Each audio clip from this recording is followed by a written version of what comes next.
badge is better than having some.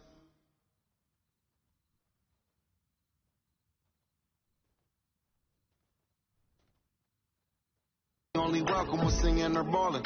You shut up and dribble.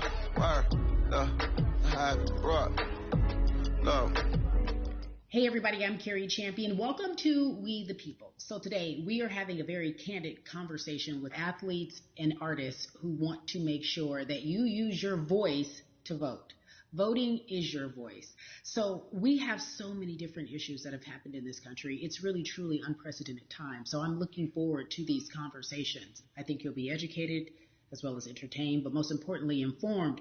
We have morethanavote.org, whenweallvote.org, and fairfight.com. Those resources are imperative as we try to change our future.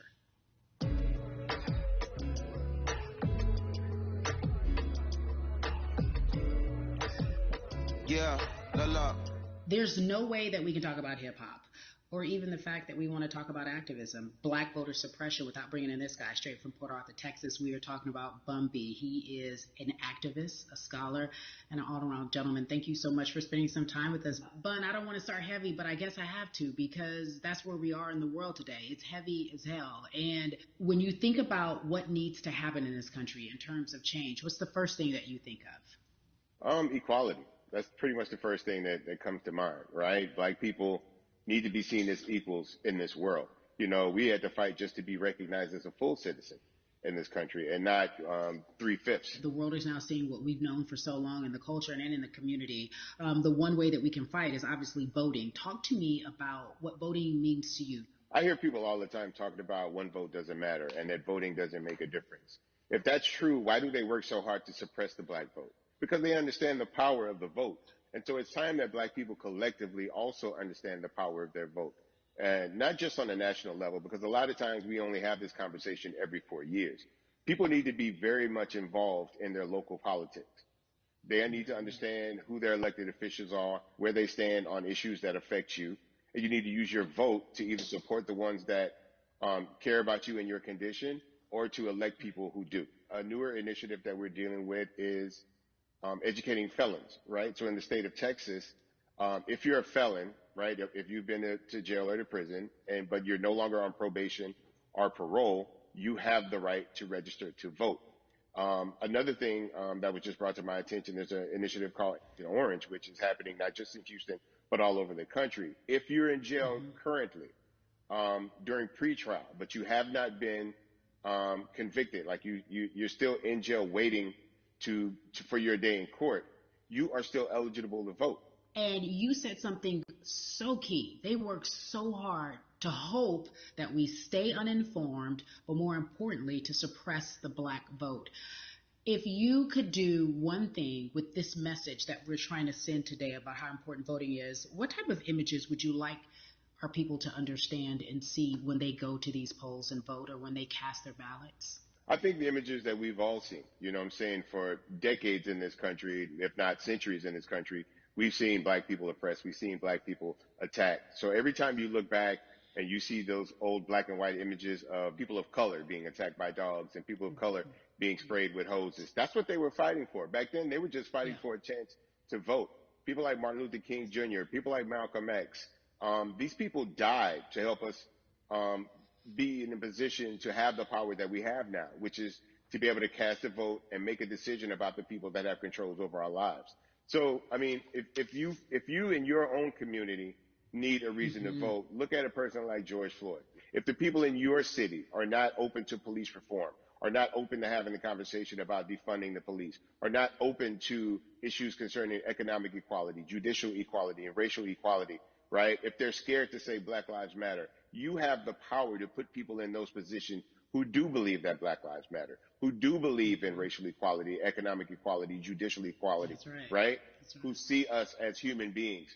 And if the people in your community don't feel that way, vote them out. It's that simple. It's just vote them out. We don't have enough time to sit around and hope that people change their minds. Yeah, Bumby, you point out something so important. We have the power. And that is in our vote, and that is with our voice, and that's how we use our voice. I think of where we are right now. People say this is a particular moment, but it is a movement, not just a moment. It is a movement. Why, in your opinion, was it George Floyd's death, why was that the chosen brutality for people to say, oh my God, black people are still oppressed in this country, and it is not fair? I think it's twofold, Carrie. In so many different encounters between people of color and the police, there simply is no proof of what happened in the interaction. And so what happens is in a court of law, it tends to lean towards the policeman's point of view, right? In this case, we saw very clearly what happened. I think the other thing is due to the fact that everyone was at home, basically, during this time period in relation to the coronavirus, you couldn't avoid it, right? It was on every television station. It was on every social media platform. Everywhere you turn, you were constantly hit upside the head with this message. You see in the interaction that this man did nothing to deserve what happened. That's right. That's so well said, because if you think about it, in the grand scheme of things, it wasn't worth it, and he didn't have to lose his life. I think that you touched on something that a lot of people talk about, and that is now defunding the police. That has been such a huge conversation, but there's so many misconceptions around defunding and dismantling. If you will, educate the audience. All right, so most people, when they hear the term defund the police, they tend to think of, oh, they're going to take away our police department. Nothing could be further from the point. Defunding the police means that in certain communities, even Houston, take for example, we had over $1 billion allocated to our police force. Now, what is that money being used for? Some of that money tends to be allocated towards riot shields, right? Pepper spray, right? That kind of thing. That's only used against the people that fund this budget, right? So why would the people want to supply the police with the means to oppress them? If the police are concerned about the situations in certain communities with a higher crime rate, well, higher crime rates tend to happen in communities where there's not employment opportunities, right? There's not a lot of social services, and people are going to do what they need to do to take care of themselves and their families. When the community has more opportunities for employment, more opportunities for upward mobility, then they tend to be less of a strain on the government. They tend to have a lower crime rate. And because of that, we'll have less need for the police in those communities. You are passionate about so many different things in terms of making sure that we are holding our leaders accountable. Talk to me about some of the other projects that you're working on. Well, right now, obviously, being a part of More Than a Vote is essential. We're dealing with primaries in this country right now. And we just want to educate people. We want to inform people because people are tired, they're angry, they're concerned, and they want information and they want action. And so we want to make sure that we give them the right information and lead them in the right direction. And we thank the people that do not look like us for standing with us right now, because it's very important that people who aren't black be involved, because if black people could have gotten rid of racism, we would have done it hundreds of years ago. And so I'm trying to use my voice and my platform just to let people know that if they feel like I do, there's a number of places they can go to enact change in their community. People need to know about how their city council runs. They need to know that they have the ability to speak when city council meets, to let them know that that's not the way that they feel their city needs to be run. Those are not the places that they feel the money of their community needs to be allocated. And Bubby, even a step further, they can run for office in their local community. They can run for positions. Like, people act like they leave it up to somebody else. If you're upset, it's not hard to get on the school board. It's not hard to be a part of the city council. It really isn't. And depending on how small your town is, you could be a mayor. The power is with the people, and we need to just know that that's happening. Absolutely. And it's always been with the people. You know, if you look at Trayvon Martin's mother, Sabrina Fulton, right? She felt that there was a system of racism and a system of oppression that led to her son's death. And so what did she do? She ran for city council, and she was elected to city council. Our own former president, 44, Barack Obama, right, started in the community as an activist, ran for an elected position, became senator, ran for another elected position, and became president of the United States. So don't think that you can't make a difference. You know what I'm saying? You don't need a lot of money. You don't need a lot of power. Your voice is enough to make a difference. Amen. I feel like I need to go out and run for something. You gave me a rousing speech there, sir. I'd be remiss if I didn't ask you this. When I talk to my brothers, I have to ask you, as a black man, how are you doing? Are you okay? I'm good. I'm good. I have a very strong relationship with God, so prayer definitely works for me. I have children and grandchildren who are watching me, who are encouraged by what I do, and they're proud of me right now, you know, and that's really what matters, you know. The change starts at home, you know, so as long as you have a support system that believes in what you're doing and supports you in what you're doing, you have everything you need to go out there and fight the good fight. And for those that don't, there's a community of people here to help you. So you can go to places like morethanavote.org. There are many different places that will encourage you, inform you, and they will put you with groups of people that feel like you, that are ready to take action. So no one has to go about this alone if they want to do it. Yeah, we're stronger together. People have been saying it, but that has much more meaning now that we are in our movement, not just this moment. Bumby, it has been an education, always a pleasure. Thank you so much. I appreciate you. Keep fighting the good fight. Keep up the good fight.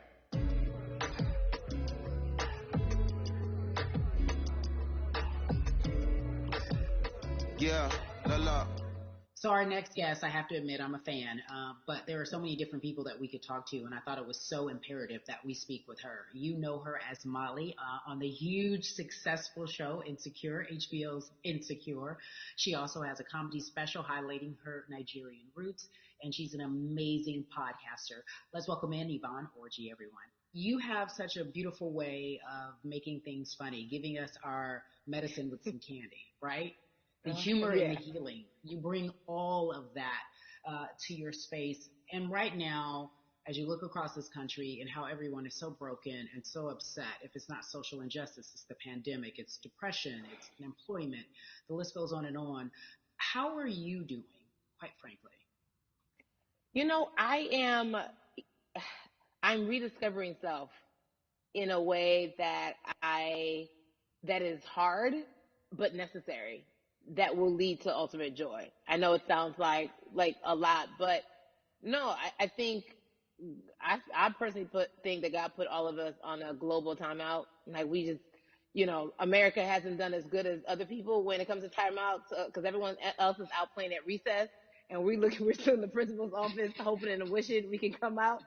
But I think that if we settle into the timeout and really learn the lesson that we're supposed to learn from this season, I think we'll emerge better. We'll learn how to play well with others in more ways than one.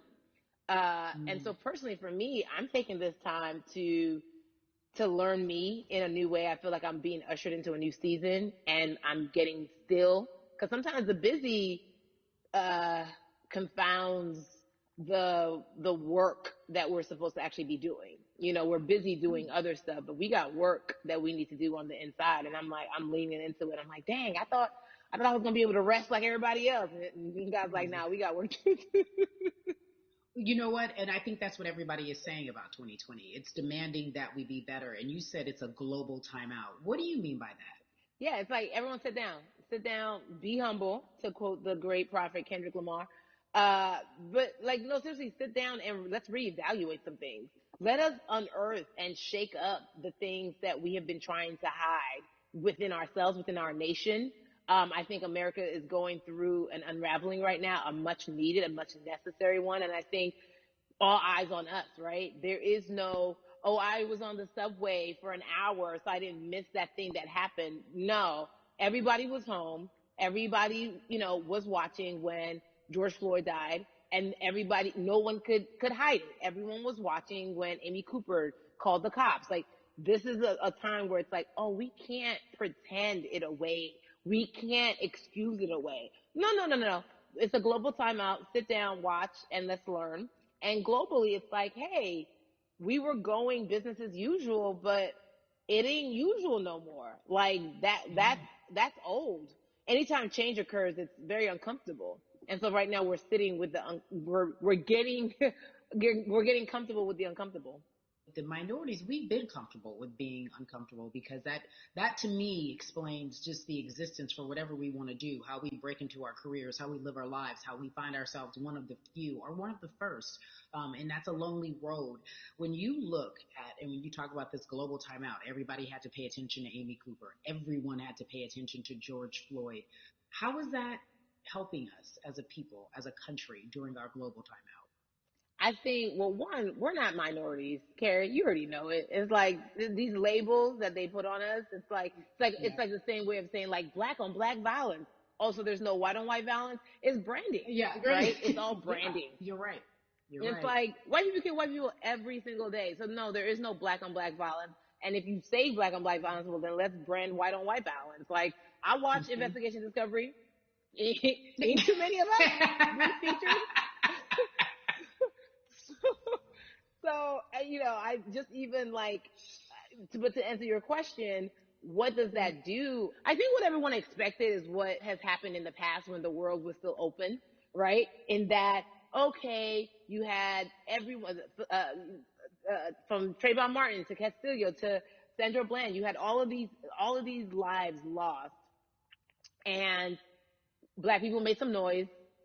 We rioted, we got out in the streets, we started the Black Lives Matter movement, all of those things.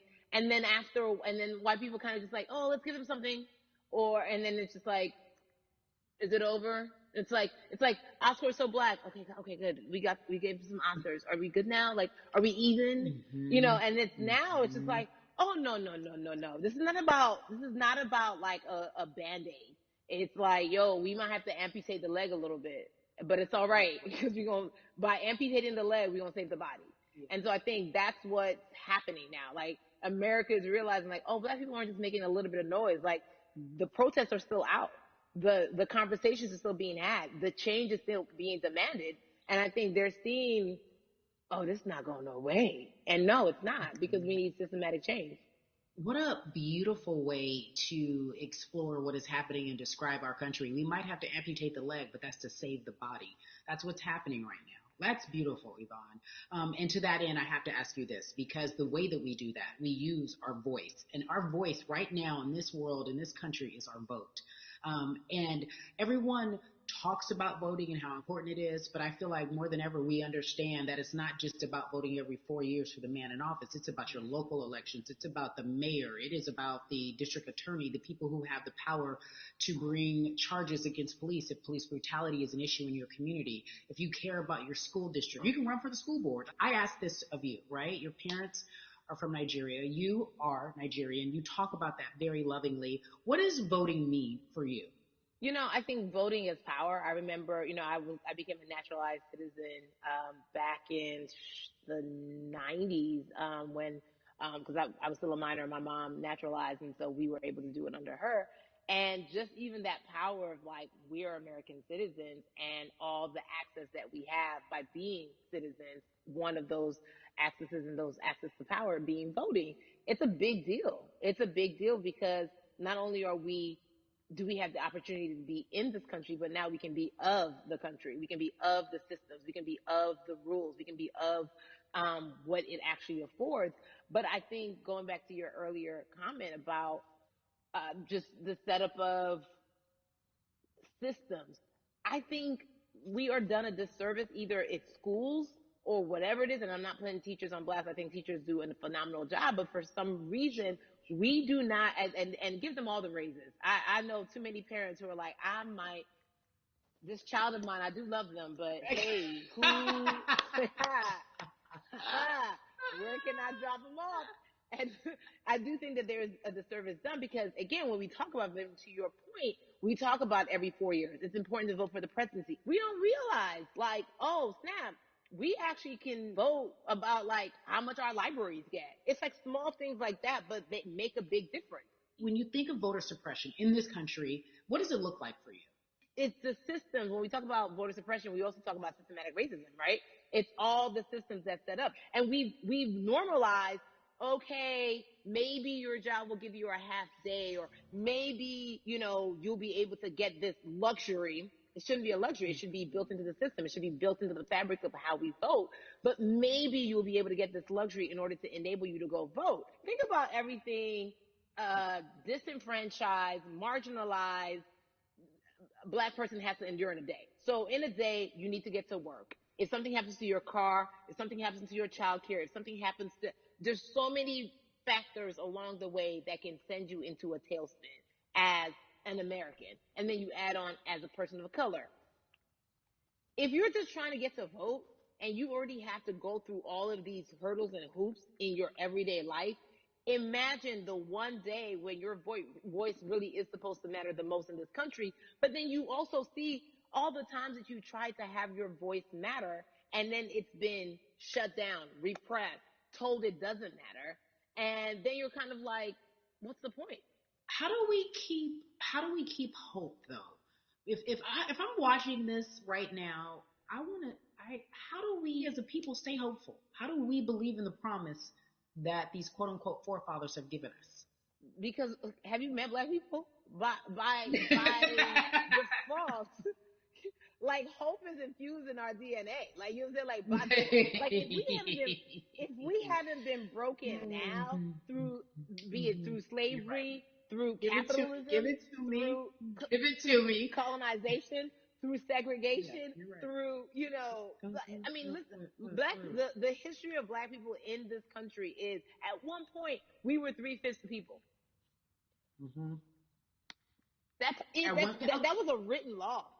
And look at us now. We are whole. We are black girl magic. We are black boy joy. We are, you know what I'm saying? mm-hmm. What I think about in terms of giving us hope, right? We're making a lot of people nervous right now, Carrie. We're Oh, making a girl. lot of people Ben. nervous right now because they're like, dang, we put all these obstacles in their way and these jokers are resilient. But that should give us hope. That should give us hope that like we can't stop, won't stop. I mean, I went to the school of Diddy, you know what I'm saying? Hashtag, Harlem shaking it right now. Can't stop, won't stop. And I think that's our motto. We can't stop voting and we won't stop voting. We can't stop marching and we won't stop marching. We can't stop thriving and we won't stop thriving. To that end, because you led me directly there, I've been asking everyone who's appeared on this platform, what does activism look like? And I feel like back in the day, we had an idea. Yes, it is marching. Yes, Yeah. it is protesting. Yes, it is speaking out against things that we feel are not right or unjust. But talk to me about what activism looks like for Yvonne Orji. Listen, activism, I think the beauty of activism is that it has many faces, right? You're going to have the people on the front lines. Like, you know what? Martin Luther King marched, but there were a lot of women who were in the homes like, hey, BT Dubs, when they come back, this is how we support all the people who are marching on the front lines. And we're going to be here doing what we know to do best here. And you know what? Somebody needs to bail them out of jail so now we need to be in the community, getting money or whatever it is. So it's like everybody has a position to play. And so play your position like a shortstop, bro. So whoever you are and whatever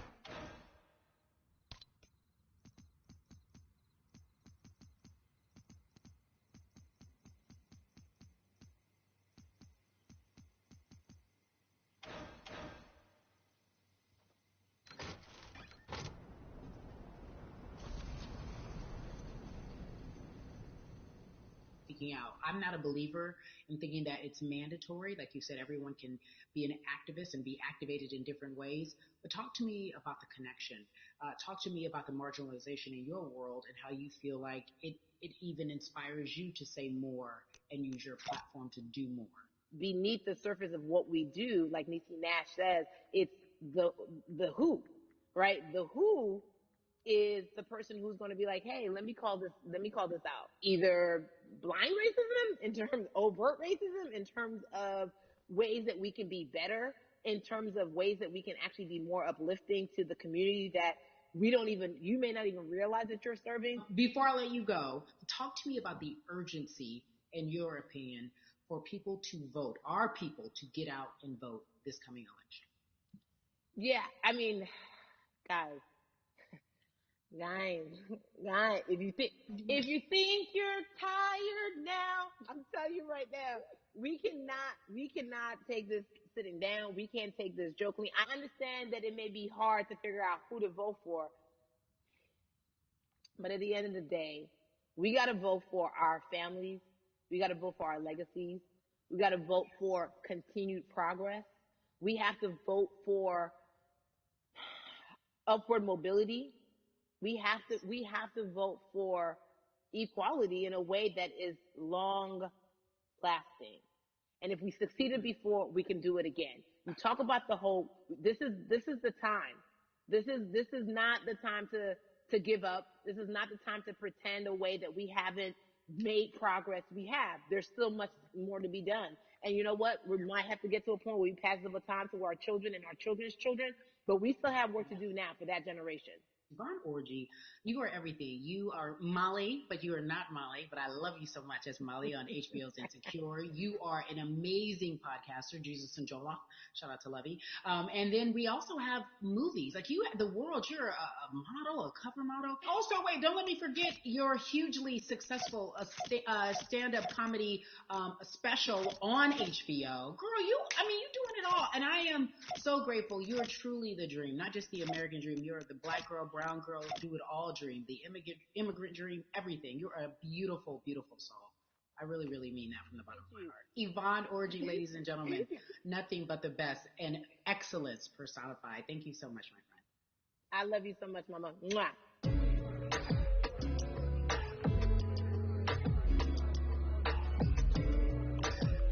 Yeah, la la.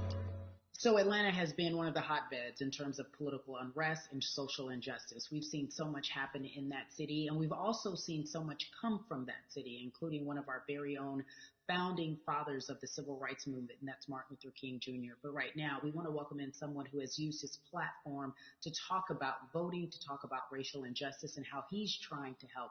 Atlanta's very own Russ joins us now on We the People. Russ, I'm not going to fan out and tell you what some of my favorite songs were that I listened to repeat on yours. We're going to get to the topic at hand. So amazing. We got to talk about, recently you did an interview where you shared your outlook on culture and music. And you also were very candid about the fact that you have a privilege and that it's necessary for you to give back. Tell everybody about what that means.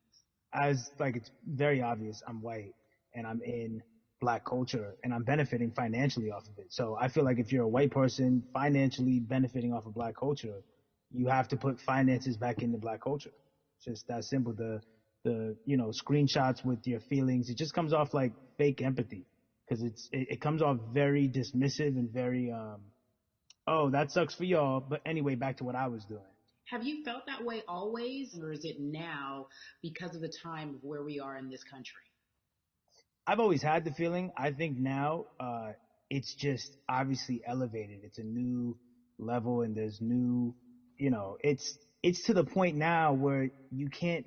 First of all, you can't not say anything. Second of all, though, I just think saying something isn't enough anymore. I think, if you have the ability to put money back into a culture that you're financially benefiting from, you have the ability to, you should. It's interesting that you talk about it in that way because some people do believe that silence is the best way to go because it's hard to talk race, especially if you're white and you're in the Black culture. People just feel as if they can't talk about it. They feel awkward. They feel as if they don't have the privilege or the voice or the words. How do you find yourself right now in terms of interacting with people when they want to talk to you about social injustice, police brutality? What's going on in this country right now? Well, first of all, picking and choosing whether you want to be silent or not about race, that's a privilege in and of itself. But no, I mean, I try to just do my best to listen to the Black people around me and the educated Black people I have in my life. So I do my best to not act like I have all the answers in a culture that I'm not from. But that's why when we decided to raise the money for Black Lives Matter organizations, when we raised 500,000, we got on the phone with some of the women who started Black Lives Matter. I got on the phone with Tamika Mallory. I was on the phone with Karen Civil and talking with my friends to make sure the money went to like the correct places, and people who really need it. It's just about listening. That's all. It's about listening. Let's talk about that for a moment because the way I think of activism, for me, it looks very differently. It's not necessarily just protesting on the front lines. I think that's great. But